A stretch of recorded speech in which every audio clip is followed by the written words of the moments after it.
Doing that blue magic, bro. I know niggas on that I stand by it, I guarantee it. Blue magic. That's what you want, bro.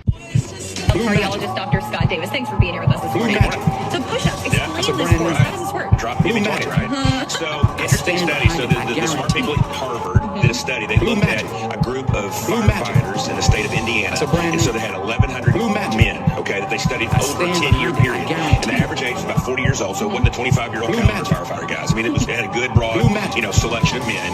And they followed them over like I said, a 10-year period. And they found that the ability to do push-ups had a direct correlation in their cardiovascular risk. In that, if you're able to do over 40 push-ups. Blue magic, bro. When you step in and you sell this and you telling people that this is sea moss gel, Dr. Sabi approved, you fucking up the brand. What are you talking about? It's copyright infringement. This is the Chondrus crispus, the only one in North America. When you present people this is copyright infringement. This is hair grease. God, the words you use, I don't like the words you use. They're disrespectful. Like the words you use after they even comprehend with, like it's disrespectful. I just call it red sea moss. I want that red sea moss. Y'all want red sea moss? Come get y'all some red sea moss. Listen, I don't give a fuck. You call it blue dog. Okay? As long as you don't call it blue magic. Doing that blue magic, bro. I know niggas on that I stand by it, I guarantee it. Blue magic. That's what you want, bro. For a long time, African-centered scholars and academics have pressurized Egyptian antiquities to allow for the testing of skin pigmentation. This can be done via the measurement of the concentration of melanin to ascertain the exact skin tone of mummified individuals. Understandably, Afrocentric anthropologists have always been confident in the knowledge that ancient Egyptians will cluster among the same racial stock as modern Africans. Esteemed historian and physicist Dr. Cheikh Anta Diop developed a simple melanin dosage test that would be able to return the exact living complexion from any mummy based on a minuscule sample of the epidermis. What's important to note here is that melanin concentration is responsible for skin pigmentation. The more melanocytes present in skin, the darker an individual will be. Diop himself stated, although the epidermis is the main site of the melanin, the melanocytes penetrating the derm at the boundary between it and the epidermis, even where the latter has mostly been destroyed by the embalming materials, show a melanin level which is non-existent in the white-skinned races. In the case of the mummies sampled by Diop, in spite of some significant melanin degradation, they still possessed a concentration of melanocytes well within the dark-skinned ranges, normal for black Africans, but considerably beyond the accessible range for Eurasian peoples. Regarding the origin of his samples, Diop continues, the samples I myself analyzed were taken in the physical anthropology laboratory of the Musée de l'Homme in Paris off the mummies from the Marietta excavations in Egypt. For 2 years past, I have been vainly begging the curator of the Cairo Museum for similar samples to analyze. No more than a few square millimeters of skin would be required to mount a specimen.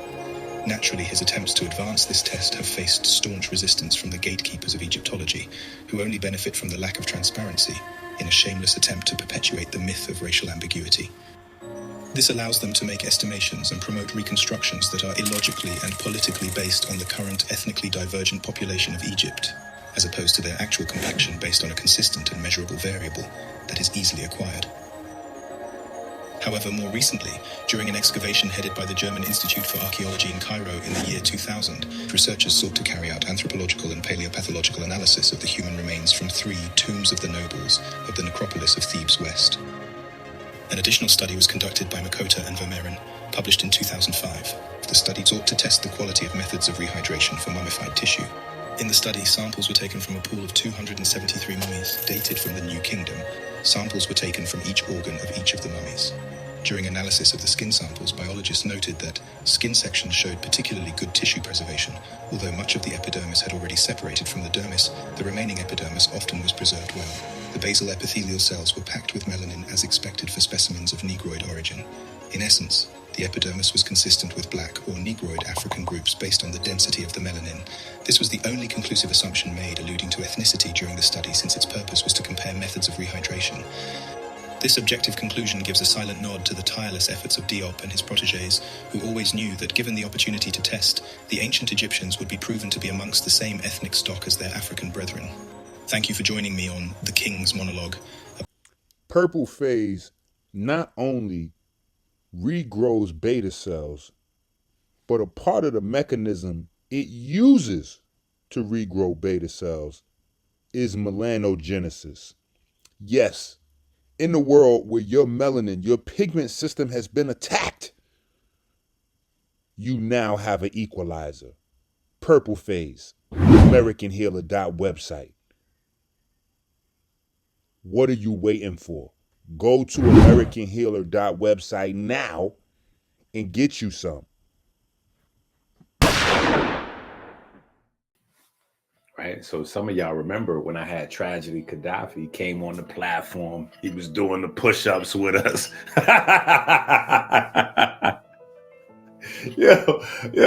I'm bringing hip hop legends in. Get them push-ups. Get them push-ups, right? You get these books, right? The language never changes. It's always going to be this. All right, well, let's get to these push-ups.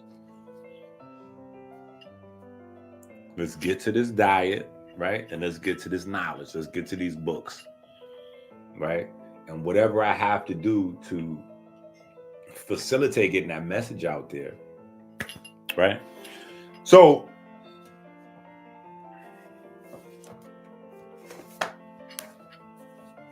the other part, just so that we clear, reminder, recap. The two pieces of information that's in the book is A, the opsins, the other pigments that works with the melanin. The second piece is the dietary pigment. Okay, let me make it super plain. The dietary pigments, the pigments that you're getting from eating.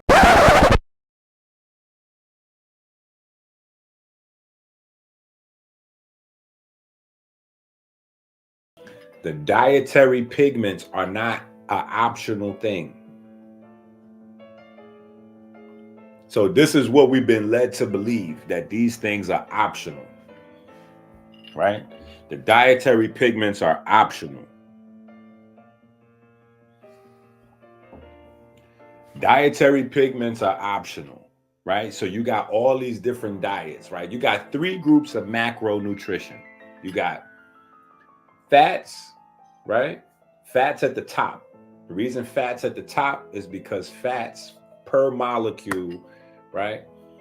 You're going to have the most energy, right? So you get 9 calories from 1 unit of fat, right? Then underneath fat, you have on this side carbohydrates, and on this side you have proteins, right? Both of those are going to give you 4 calories per unit, right? 4 calories is the unit.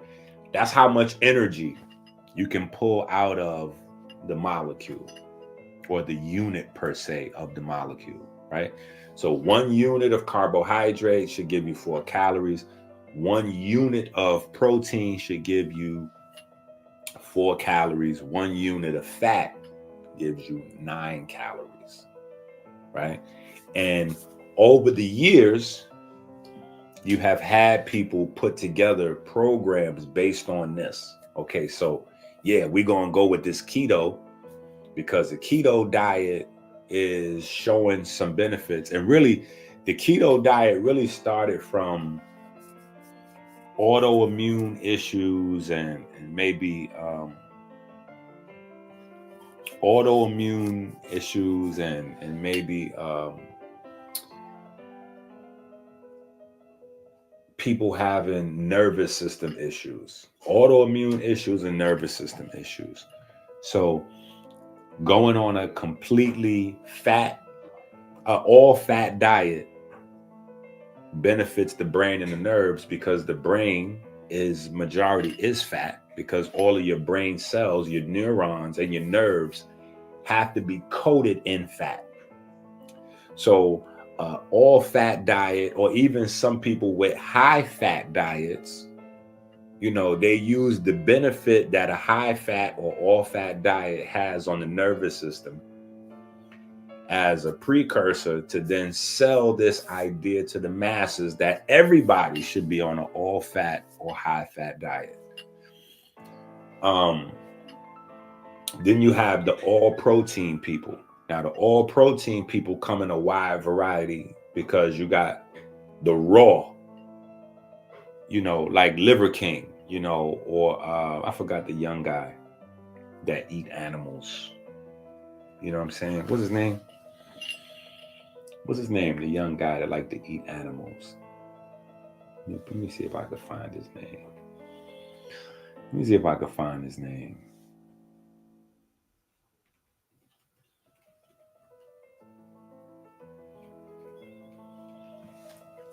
What's his name? Damn, he fell off. Yeah, he fell off. He used to be at the top of the search. There goes my man, Frank Tufano. There you go. There goes Frank. Frank Tufano. Frank has not been doing the raw meat stuff anymore. Not as much as he used to. That was his claim to fame, but he has fallen back. What's going on, guys? Lamb brain tartare. And Frank, what is wrong with you? Well, I tasted the lamb brain.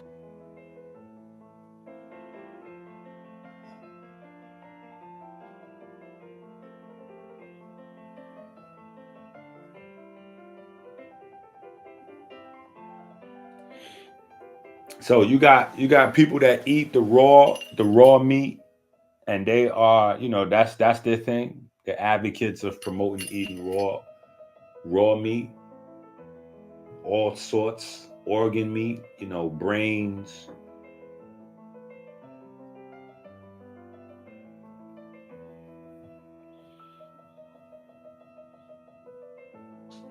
That's a lamb's brain, I believe he was eating right there. It gets kind of spooky if you're not really familiar with this kind of stuff, because it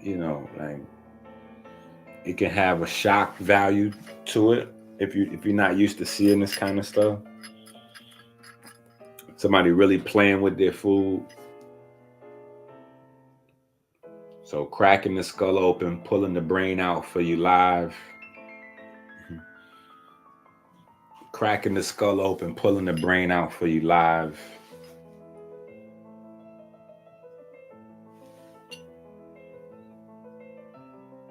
Right? So he's pulling that brain out of that skull live, and then he's gonna pop the eyeballs out.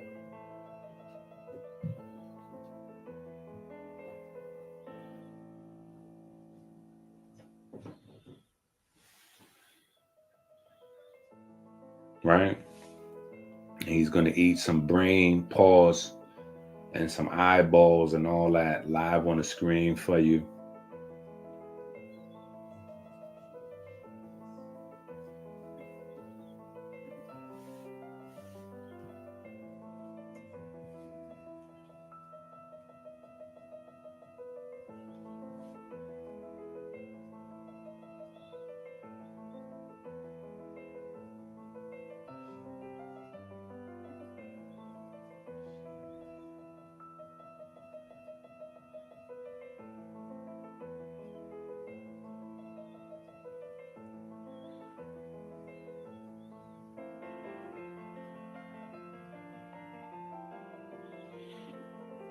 Right? So, like I said, there's different levels to the idea of eating meat. Pause. Some people do the raw. Some people do like medium well done, but they don't eat organ meat. So that's one thing so you got organ meat eaters, people like this who eat the brains, the liver, the testicles, things like that from animals. And then you got the common folks. Common people don't realize that their diet is much more restricted than they think. Your common meat eater only eats muscle meat, skeletal muscle, thighs, breasts, stuff like that. You know what I'm saying? Steaks, like you're not really eating organs, right? You're not eating eyeballs, brains, livers. That's considered organ meat. That's two different types of meat eaters. Then within the different spectrums of organ meat versus skeletal muscle meat, you have raw versus cooked, right? And then you have black people, right? So this totally separate. You got you got organ meat versus muscle meat. Then you got cooked meat, right? So you got people that eat organs that believe in eating organs raw. You got people that eat organs that believe in eating organs cooked. Then you got people that don't believe in eating organs. They eat muscle meat, right? And so those people, you got a divide there. Some of the people that eat muscle meat eat it raw or medium rare. And then you have people that like it cooked.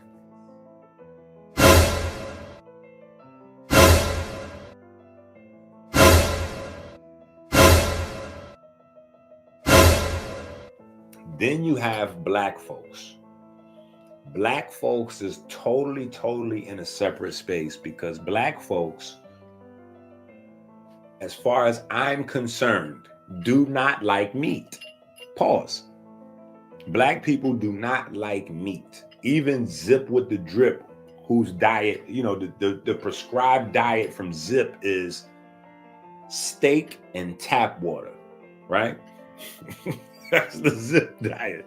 Steak and tap water. I have never seen black people eat raw meat,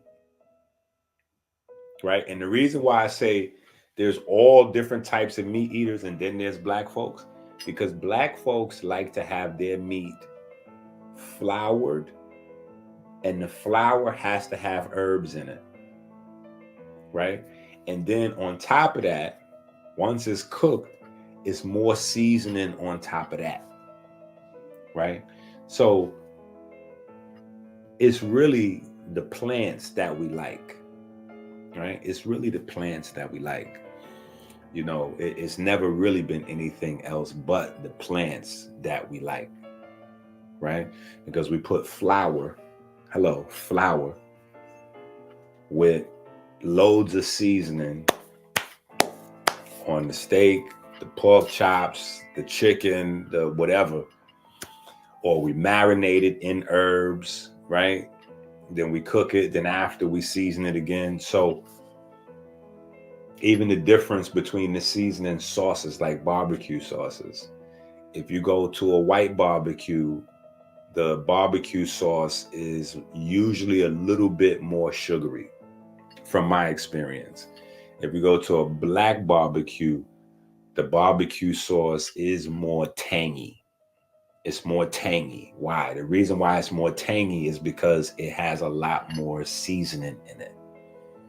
A lot more seasoning, a lot less, not as much salt, but a lot more seasoning, you know, a lot more chopped up vegetables and just a lot more different stuff in the barbecue, right? More plants in the barbecue sauce. So the black folks on the other side of what I call necrovores. Necrovores are people that like dead bodies, burnt, you know, like burnt dead bodies, burnt dead flesh. That's a necrovore, right? Burnt dead flesh. That's way different than liking meat, right? Because Oriental people, they like meat. So they eat fish raw. That's a regular part of their program. White folks, they like meat. So most of their steaks, like when you go to a restaurant, if you go to a restaurant that primarily serves white folks, if you order a steak there, they automatically know to ask you rare or medium rare. They won't even ask you well done, because nobody gets their steaks well done. Well done is something you got to tell him, because if you don't tell him, he going to bring it back with blood in it. Right? So we just look at the culinary experience, there's a different. And so I, in my humble opinion, I say that Oriental people like meat because they eat meat raw. If you like a thing, you don't have to do anything to change it, right? You accept it as it is. So Oriental people like raw fish because they eat it raw. They kill it and eat it. They don't make any changes to it because they like it. White folks like cow. They kill it and they eat it raw. They like cow, so they can kill cow and eat cow raw without making any changes to it. They're good. I don't know any black folks, right? Because black folks, we get the chicken, right? Orientals get the fish. White folks get the cows. Black folks, we get chicken. Okay, so I've never seen a black person have chicken that wasn't floured, over-seasoned, fried to near death, right? Or it's already dead. We're gonna fry it. We're gonna oil fry. We're gonna put the high heat, like we're gonna dip it in lava, right? So we're gonna flour it up, season up the flour. We're gonna dip it in lava, damn near, right? As close to lava as we can get in our house. We're gonna dip it in lava, right? And then after we dip it in lava, we're gonna season it up some more. We're going to add hot sauce. We're going to add barbecue. We're going to add ketchup. So most black people that would tell you that they love chicken actually have never tasted chicken before. They've never tasted chicken before.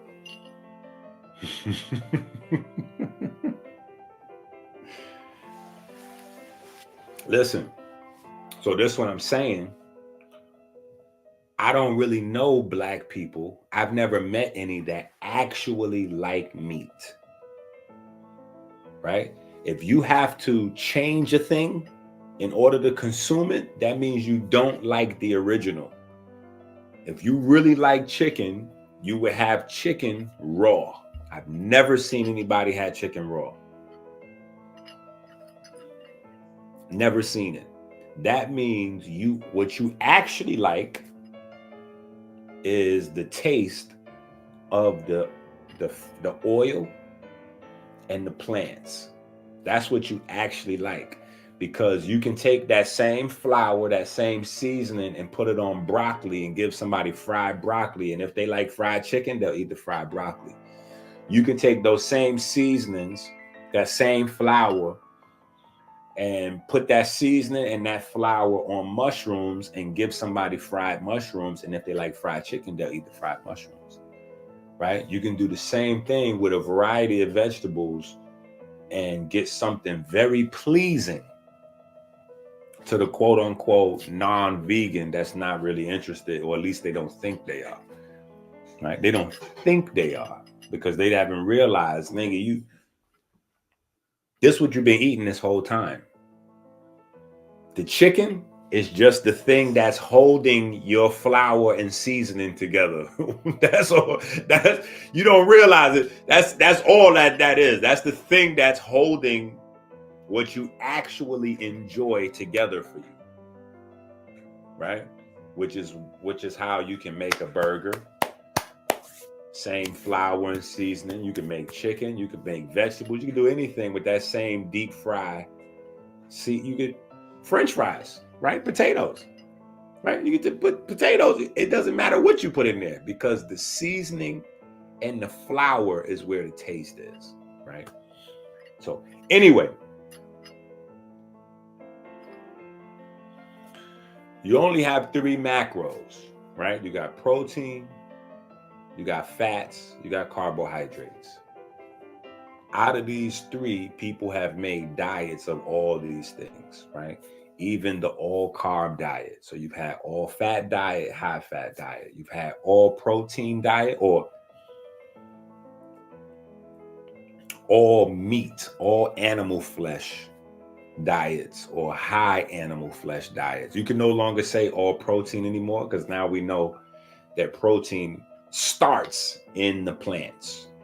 Starts in the plant and the algae kingdom. Algae, going back to the algorithm or the algae rhythm, algae is the highest source of protein on earth, right? So algae is number 1 when it comes to protein. Just facts. When you go pound for pound, algae is number 1. Then after algae comes eggs, right? After algae comes eggs, and then after eggs, you start to have to make a choice, right? After eggs, you got to make a choice whether you're going animal flesh or beans or pulses rather for your specific next best source to protein, right? But the first best source is algae, then eggs.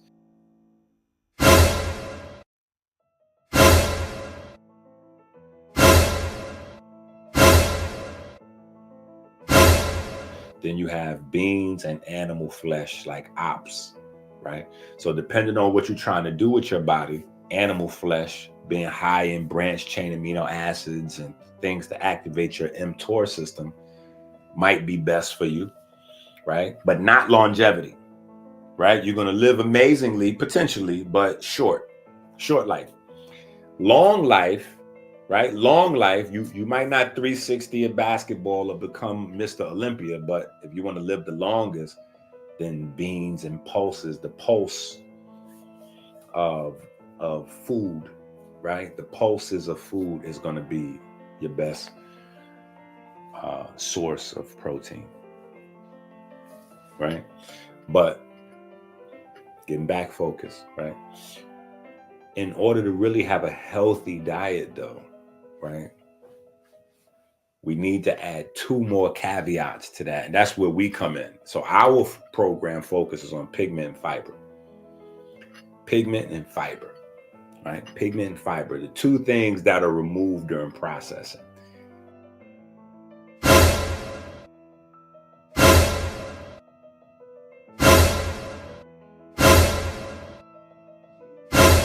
And I learned that very early on. That became a part of my lessons, my teachings very early on, just in the way my mind worked. If P, then Q, right? If P, then Q, right? If processed food is bad, because processed food has the nutrients removed, if P, then Q, the way my mind works is, okay, well, what are the specific major categories of nutrients that's being removed? Let's just put those back. Let's just put those back. And then bam, we should be, going in the right direction. And so in my untrained mind, I thought vitamins, minerals, later on antioxidants, things like that. I didn't realize the major 2 things that were being removed was the pigment and the fiber. The pigment and the fiber. And the pigment and the fiber are the things that allow your body to house or to hold the 2 things that life, the essence of life, right? Fiber allows your body to store and hold water, and pigment allows your body to store and hold light, right? More pigment, more light, more fiber, more water, right? And light and water is literally the basics of health. That's you can't reduce health down any further. Period. If you reduce your health down to its most individual building blocks, it's going to be light and water, the 2 things that are processed out of food. So our thing always was, okay, pigment, fiber. Now, it just so happens that pigment and fiber are primarily in plants. So because pigment and fiber are concentrated primarily in plants, then we promote a primarily plant-based diet, right? Primarily plant-based diet. So now if you want to venture off into something else, cool, do it in the right perspective, right? If you're going to have a steak, instead of having the white potatoes, with the barbecue and what all this, no. If you're going to have a steak, have the greens with the steak, right? Have the greens with the steak, because then you get a benefit from things like phytic acid, right? Or if you're having the beans or the grains, like if you have healthy or complex carbohydrates with your steak, right? Or your chicken or your whatever the case may be, right? The phytic acid And some of those other buffers in the plant-based food will help your body metabolize. Whereas traditionally, we're taught to add A1 steak sauce, ketchup, barbecue. Like we're taught to complement animal meat with sugar, right? Which ensures the fact that the food is toxic. People eat too much protein every day. That's number one. Excess protein is converted to sugar. You're having sugar on top of sugar because you're going to put barbecue, ketchup, and all that on top of your meat, right? Then you're going to have fries or mashed potatoes or white baked potato. Like you're going to have a simple carb with other simpler carbs, right? Along with this protein that your body hasn't really earned, meaning you haven't broken down enough protein to have that high of a protein requirement for the day, right? So say, for instance, your body needs 30 grams of proteins, right? Which we know of as amino acid, but just for conversation, right? Say you require 30 grams of protein and you sit down and you eat 100 grams of protein throughout the day because you woke up, you had some eggs and bacon, with your coffee. Then later you had maybe a burger and fries or some chicken and fries or a sandwich, whatever, right? And now it's dinner time and you're getting ready to have you a steak and tap water, whatever, right? You might have had 60, 70, 100 grams of protein throughout the day, but you only needed 30. So that 30 grams is going to go to replenishing your body's enzymes, pigment, peptides, hormones, etc. Everything over that, your body is going to turn into pure sugar, just as if you had cotton candy. So in your mind, you might be thinking you're eating a certain type of way, but at the end of the day, because you don't know the chemistry, right? So anyway, that being said, right? That's our 5 cents on the macros, right? We get lost, right? We're on aura, we're on pigment, we're on fiber, right? You have the pigment that your body produces, right? You have the pigment that your body produces, and then you have dietary pigment, right? And then you have pigments that are in between, right? Then you have pigments that are in between. So your pheomelanin, your eumelanin, your neuromelanin, right? Those are types of pigment that your body produces. That's literally a part of the tissue of your body, right? Then you have dietary pigments. These are pigments that are circulating throughout your body during the course of metabolism, right? Dietary pigments that's circulating also have a function, right? And this would be part of what we know of as an aura, right? All of these things will contribute, you know what I'm saying? And then you have things like the opsins, right? Opsins are a combination of the two, meaning you have proteins, G-coupled proteins, right? Or protein receptors, right? Your body makes these, right? Now, these are like foundations to where your body puts vitamin A on top, and then that becomes an opsin. So that's half dietary and half tissue-based, right? So opsins are pigments that are built in real time, half from your diet, half from your body, right? Half from your diet, which is the protein part, and then the other half is from your diet, right? Now, when you get into vitamin A, you got different types. You have animal-based, and then you have plant-based, right? And that's the most basic category. All this is in the books. That's why I'm saying you got to go get the books. You gotta get the books. Right? You gotta get the books. Right? You got to go get the books. Right? You got two different types. You have animal, plant-based, right? Now, if you go look up animal versus plant-based vitamin A, you're probably not going to find much material. And then you might say, see, I told you EnQi be making stuff up.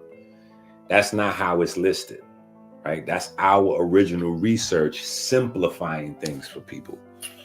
The way how you find that is called proform vitamin A versus preformed vitamin A, right? So preformed vitamin A is the type of vitamin A you find in animals, right? Proformed vitamin A is the type of vitamin A you find in plants. So now you may not look up and find animal vitamin A versus plant vitamin A, but if you look up proform versus preform, then you'll get it. Preformed vitamin A is vitamin A you can only get from another animal, because when your body, or any animal, when you get the pigments from plants, your body has to take that through a process of metabolism to get to active vitamin A complexes, right? When you eat an animal, you're consuming the already made active vitamin A complexes. So that would be preformed. Proformed would be the types of vitamin A that your body uses to synthesize active vitamin A or active pigments, right? Now we've been going for a minute, so I know this is, for some of y'all, this is because you got the books. Some of y'all lost. Some of y'all lost because you don't have the books. Go get the books, right? You got to go get the books, right? So you have proform, preform. Now, obviously, proform vitamin A's are going to be able to cover a much wider range of function inside your body. A much wider range, because now that we're understanding that pigments, while they're in the body being metabolized, have other functions, right? While we're understanding this part, that pigments have other functions, we're realizing that one nutrient may have a wide range of jobs depending on what, like when we look at it, right? So if we take a look at proform vitamin A before it becomes vitamin A, there's a lot of other things, right? Especially with the pancreas, the liver, the heart, right? Especially dealing with diabetes and the beta cells, you know, there are different roles that we didn't know of in the past, right? And now with the understanding that our skin is loaded with these opsins, that brings us full circle. That brings us full circle.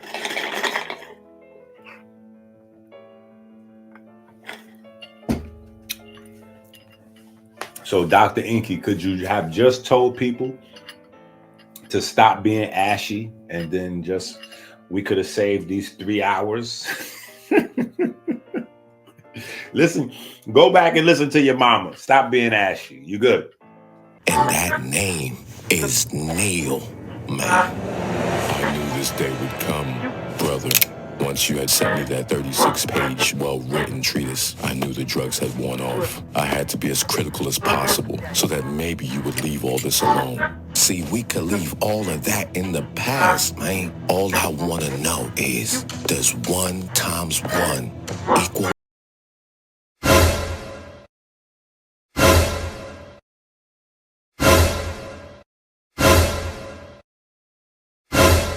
is 1 times 1 equal 2, man. You see, you just couldn't leave well enough alone, could you, Terrence? You know you can't just go around rewriting mathematics, right? It's not for us to do, Terrence.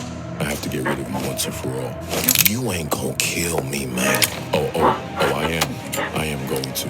Because there's only room for one black genius at a time, Terrence. And that black genius is gonna be